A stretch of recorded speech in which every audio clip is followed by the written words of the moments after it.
маданиятын жана улуу көчүн чагылдырган кол өнөрчүлүк жаш муунга табирик калтырууга болгон аракет. Каляк кыргыз аялдарынын улуттук баш кийими болуп саналат. Кыргыз кийимин анын улуттук өзгөчөлүктөрүнүн калыптанышы элдик этникалык тарыхы менен ажырагыс байланышта. Чарбачылыктын шарты, жашоо ыңгайы, табигый жагдайлар, кыргыздын уруу топторунун көчүп конуусу, соода байланыштары, ошондой эле бөтөн элдер менен узак убакытка чейин коңшулаш жашоо кийимдин өнүгүшүнө да таасирлерин тийгизбей койгон эмес. Негизгиси бул каляк баш кийими түштүк кыргыз аялдарына таандык. Анын бир нече түрлөрү бар. Мисалы, бул негизи каляк баш кийими 3 бөлүктөн турат. Биринчиси мына кептакыя болсо, экинчиси мына орому болуп эсептелет, анан бул үчүнчүсү дүрия болуп эсептелет. Бул жалпы аны кооздогон асеп буюмдар, көркөмдүк саймалар менен коштолот.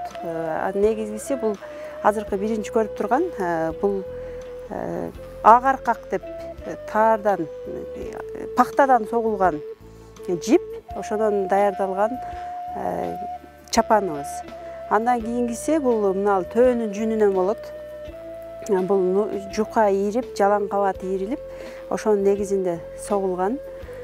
Бул болсо ошол каляктын бир түрү, жаңыдан эле жасалды. Бул кызыбыздын аркасын карай турган болсок, мына кептакыясы өзгөчө. Бул керек болсо жер чийип, ушундай узундукта даярдалган. Бул оромдору дагы өзгөчө болот.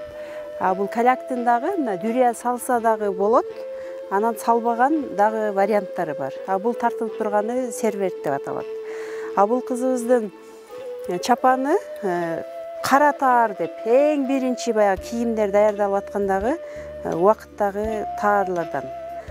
Таардын өзүн эле койдун жүнүнөн эле даярдап, ошону ийирип даярдашып, анан ошонун эле чапандарды жасашкан. Кыргыздардын этностук аялдар кийими тууралуу сөз кылганда алардын көп түрдүүлүгүнө көңүл бурбай коюуга болбойт. Алардын баш кийимдери ошол мезгилдери ар түрдүү келген. Бул көйнөктөрүбүз адрастан жасалган. Адрас, атлас деп булар аябай барктуу, баалуу болушкан, ошол жибек жолунан алынып келинген көйнөктөрдөн болгон. Анан бул көйнөктүн сыртынан ошол мына биз белдемчини жасадык. Түштүк аймагына тиешелүү белдемчи бул мына асты жагы мондай ачык болот.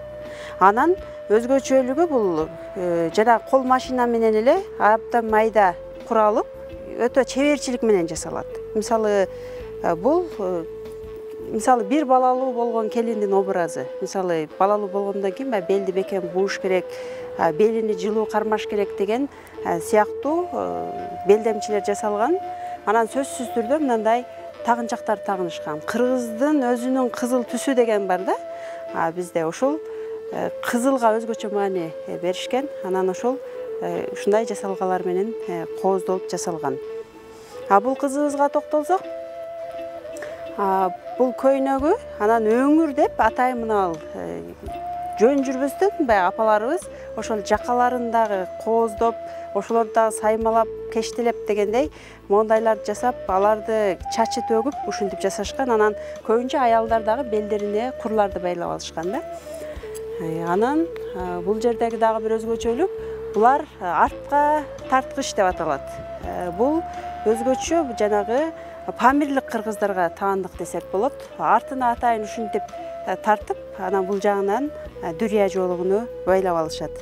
Памирлик кыргыздарда болгон саякатчы Громчевский баардык ушул өзгөчөлүктөрүн билип алсаң, кыргыз аялын жолуктурганда анын элечегинин оролушу, бийиктиги, аркасындагы куйругунун саймасынын кайсы уруудан экенин жазбай аныктаса болот. Эгер аял бир уруудан болсо, кийимдери да бирдей окшош болот деген экен. Демек, кийинүү маданияты кыргыздарда өзгөчө болгон. Бул адрастан чапан. Аялдар сөзсүз түрдө мына сырткы кийим деп коет, чапандарды кийишкен. Аны өзүнүн кол жөндөмүнө карап, канчалык деңгээлде саймалайт, канчалык деңгээлде аны көркөмдөйт, ал өздөрүнүн чыгармачылыгына жараша болгон. Негизинен аял сырт кийимсиз сыртка чыккан эмес. Бул адрас ошол жанагы эле жибек жолунан алып келинип, ар дайымкы жашоолорунда колдонулуп, ушинтип күнүмдүк турмушта дагы пайдаланышкан. Анан өтө кездемелери баалуу болгон, мисалы тукаба болсо же парча болсо же кундуздун терисинен даярдалып чекесине жармаштырылган болсо, аны сыйлуу чапан деп, аны сыйга, майрамдарга ушундай белгилүү бир күндөргө кийишкен.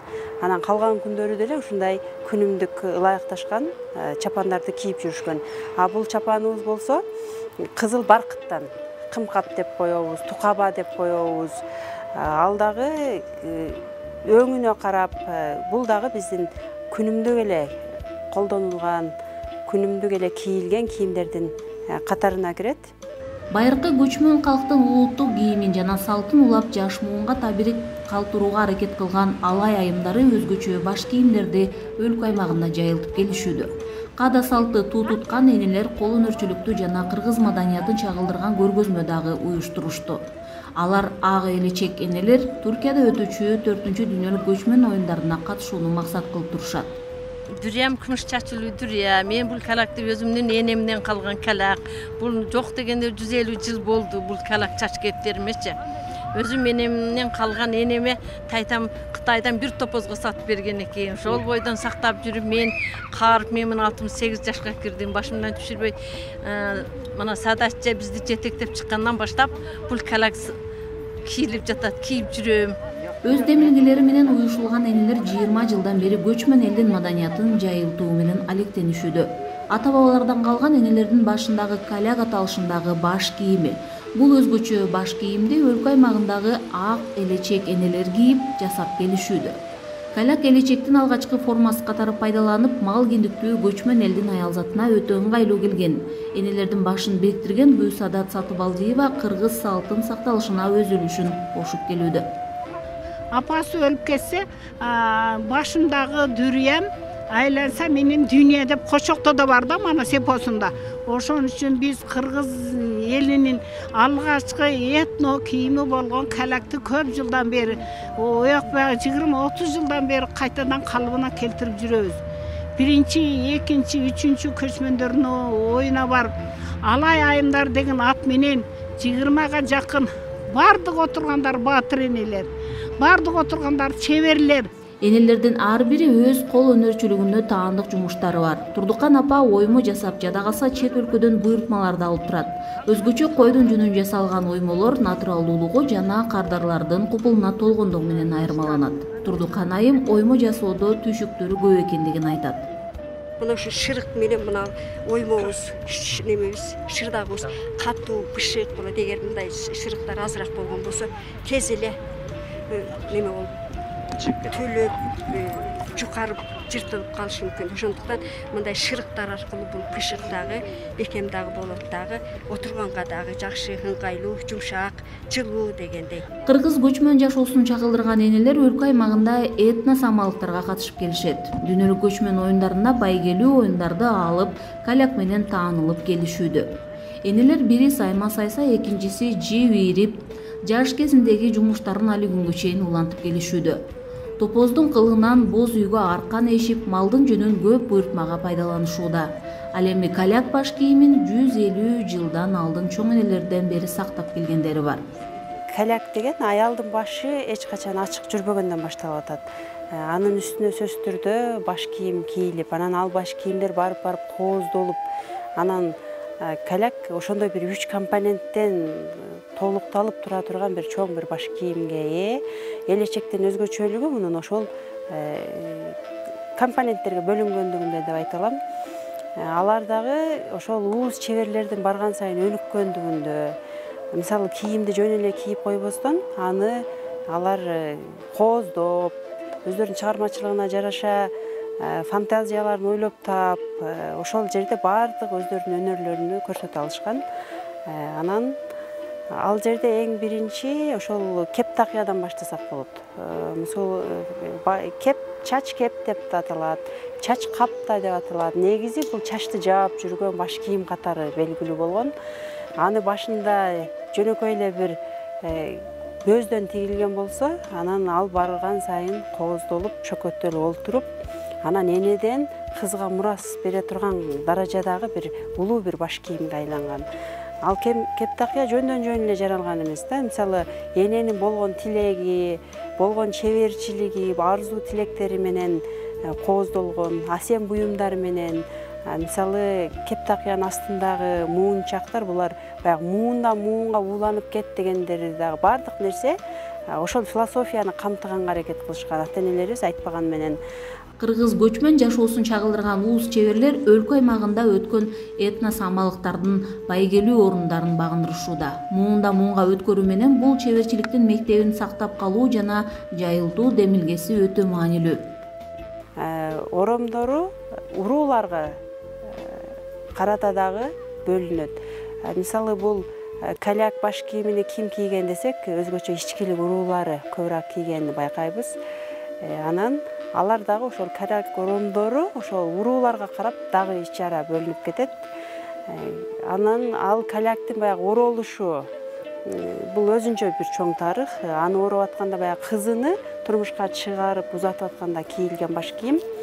Ал баш кийимди бир жөнөкөй эле адам короткон эмес да. Ошо кызыны узатып атканда башы бүтүн деген байбиче, мисалы көп балалуу, ошол жерде кадыры бар күткөн бир байбичелер ороп беришкен атайын келип. Анан анын кат-кат болуп оролгону дейт да, мисалы аял киши мындай сабурдуу келет, жашоодо түрдүү жагдай болот, баардык сырыңды ошого кат деген сыяктуу. Анан аркасына мындай оркоюп чыгып турганы бул ысыктан, сууктан сактоо менен адамдарга көрк дагы берип турган да. Каляктын оролуусунун бир топ өзгөчөлүктөрү бар. Жергиликтүү, аймактык болуп дагы, анан жаш өзгөчөлүгүнө карап дагы бөлүнөт. Андан кийин анын сыртынан кийген ошол дүрия жоолугу. Бул дүрия дейт, кээде баягы калякты ороп бүткөндөн кийин дүрия жоолукту жаап атпайбы? Бул деген баардыгы дүнүйөң бүтүн болсун деген дагы бир эмелерди берет да, маанини билдирет. Ал дагы ушундай дүриянын өзгөчө саймалары бул жаратылыштан алынып саймаланганын жакшы билебиз. Алар дагы ушундай кооздук катары болсо биринчиден, экинчиден булар ден соолукка пайда жагы дагы бар да кийимдердин. Ошентип дүрия жоолуктар дагы даярдалат. Анан кийимдин бардык эле түрү бул баягы биринчиден жылуулук үчүн болсо, экинчиден бул эстетикалык бир кооздук деп билебиз да. Аялдар жанагы биз асем буюмдарга мындай бир ушундай эмелерге талабыбыз жакшы болгон үчүн биз кооздукту жакшы көрөт экенбиз. Анан ошол эркектердин кийимине караганда аялдардын кийимине болгонун эле кооздоп ушинтип беришкен. Ошол кооздуктарга карап баягы келинди келгенде көр деп айтылат го. Келгенде эле билишкен экен кандай жердин кызы, анын статусу болобу, теги болобу, эмнеси болот. Демек ал ошол баардык берилген саймалардан, баардык берилген асем буюмдардан эле анык болуп калган экен да. Көчмөн калктын салтын улап байыркы баш кийимди сактаган уус чеберлердин максаттары да бийик. Мисалы кийим бул тарых дейбиз. Мисалы ошол 18-кылымда кийди, 19-дагы, 20-кылымда эмне кийди эле да. Биз ошолорду изилдеп бүгүнкү күнгө чейин 21-кылымга алып өткөнгө аракет кылып атабыз. Максатыбыз ошол алып келип ушул жерде токтоп калбастан ошону биз жайылтуу максатыбыз. Аны бүгүнкү күндө биз чет элдиктер менен иштеп, алар аркылуу дагы жайылтканга жетишип атабыз. Ошол кийим аркылуу биз кыргыздын каада салтын, үрп адатын, жашоо тиричилиги кандай болгон, тарыхын баардыгын биз ошол топтомго батырып, анан айтып бергенге аракет кылабыз, көрсөтүп бергенге аракет кылабыз. Ушул эле бойдон калбастан, мисалы биз мектеп окуучулары менен, университетте студенттер менен иш алып барабыз, аларга үйрөткөнгө аракет кылабыз. Эң биринчи баягы ар бир кыргызда, ар бир кыргыз аялында мындай сыймыктануу сезими козголсо экен, ошону баалап барктап калса экен, анан өзүнө дагы ушундай жасап мурас буланып калса экен деген биздин максатыбыз. Материалдык маданияттын баардыгы сыяктуу эле кыргыз кийимдеринин башаттары өтө терең болгон. Евразия талааларынын байыркы көчмөн дүйнөсүнө чейин баргандыгын тарыхчылар айтып келишет. Демек улуттун тарыхын кийим аркылуу сактап калуунун өзү чоң сыймык.